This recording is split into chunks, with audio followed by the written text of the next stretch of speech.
Let us correct the Hansard. Thank you. Go on. Honorable Speaker, I can proceed. Thanks, Gladys. Go on. Yes, I am. Okay. Honorable Speaker, thank you very much. And again, before I proceed to support this motion, allow me to clarify just one issue. I have been accused by the Deputy President of bias, indicating that I cannot preside over these impeachment proceedings because I am biased. I want to confirm that when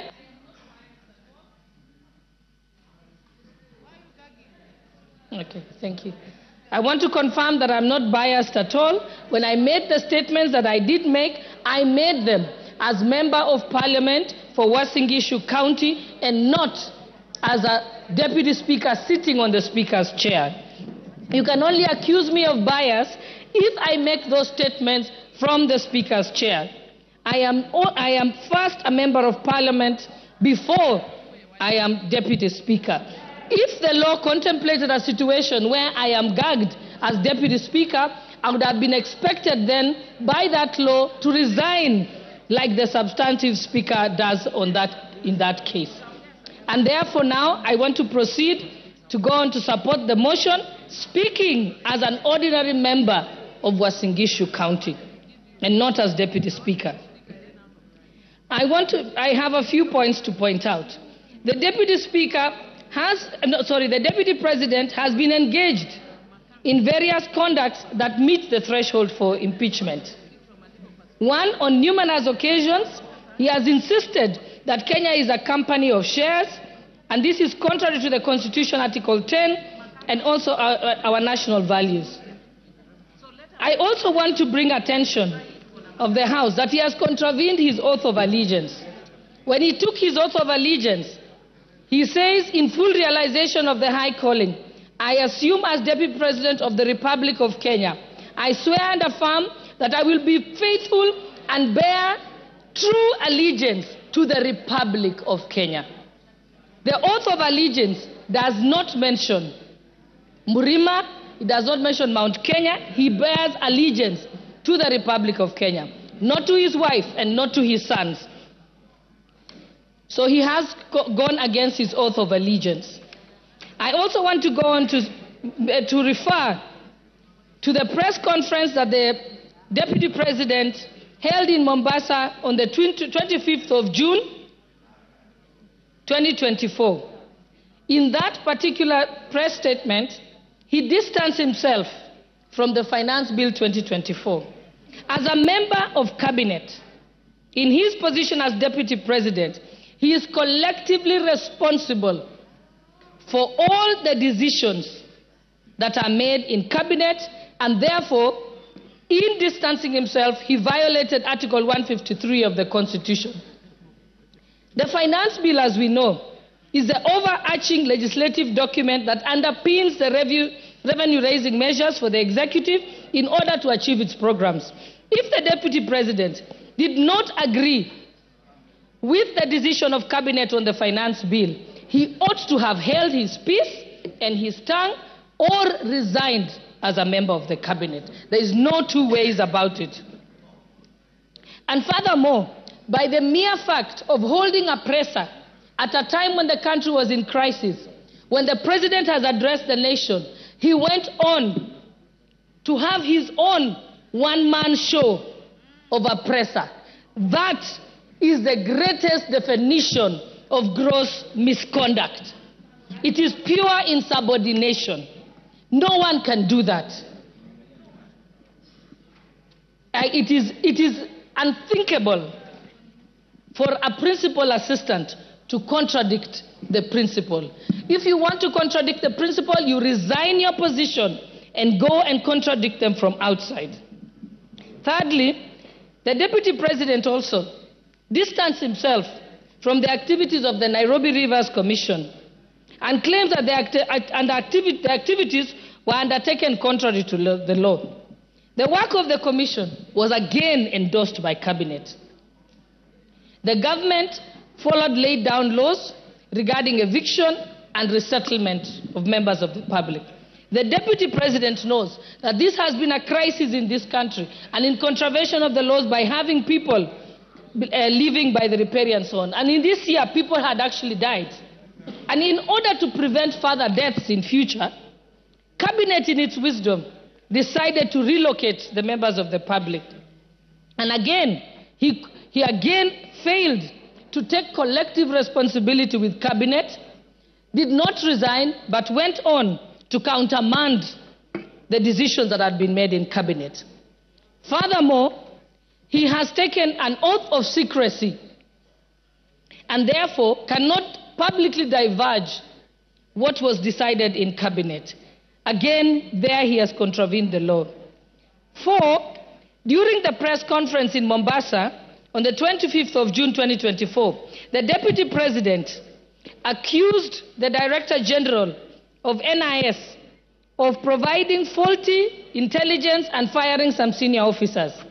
As a state officer, and most importantly, as a member of the National Security Council, under Article 240, the members of the National Security Council, at Clause 2B, the Deputy President is a member.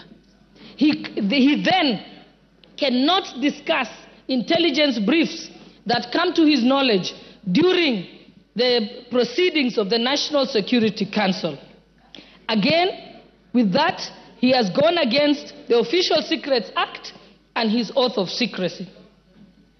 And even if he had any reservations, he has opportunity as a member of the National Security Council to raise it at the Security Council proceedings and even to raise it to the President in person, but not to come as if he's an ordinary citizen who is in the opposition and then speak about it in public. That is wrong. In fact, it is juvenile.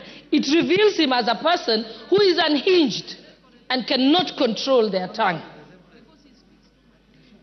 5, during the rally in Githurai, Nairobi, which was presided over by the Deputy President, with some members of Parliament present, he was involved in leading chants that said, Ruto must go.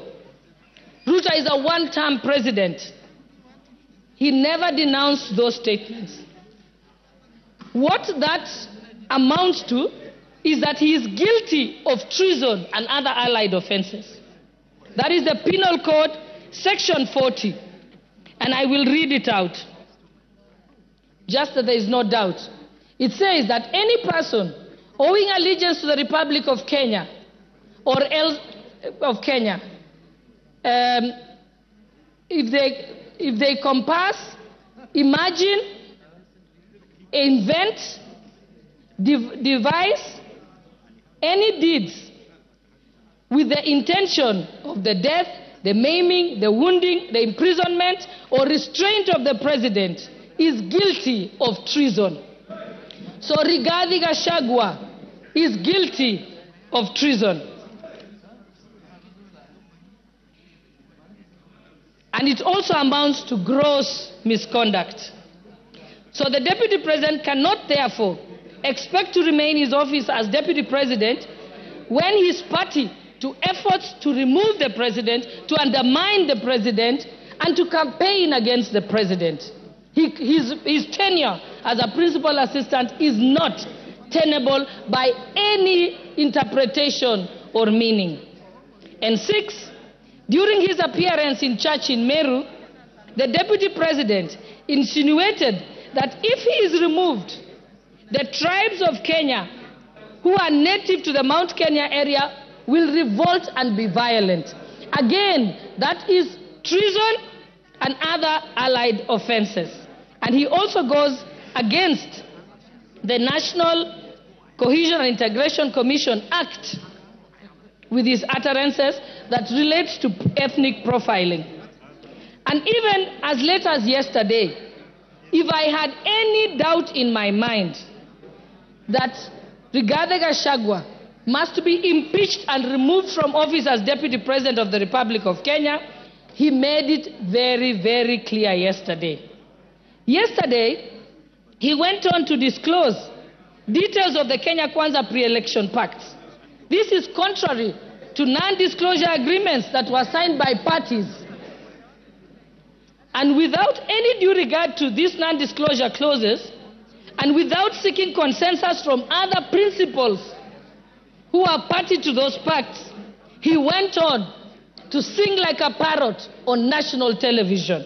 That is unbecoming behavior of a person who holds an office as high as that of the Deputy President of the Republic of Kenya. And lastly, I want to point out that all the violations that I have set out in support of this motion were brought upon and the evidence said by the Deputy President himself. This is not from anywhere. It's from his own very utterances. Practically, this is what the Deputy President has done. He has dosed paraffin on himself and he has lit the match all by himself without the help of anybody else. And so he has only himself to blame. I support this motion. Thank you, Honorable Speaker. Adan Kainan.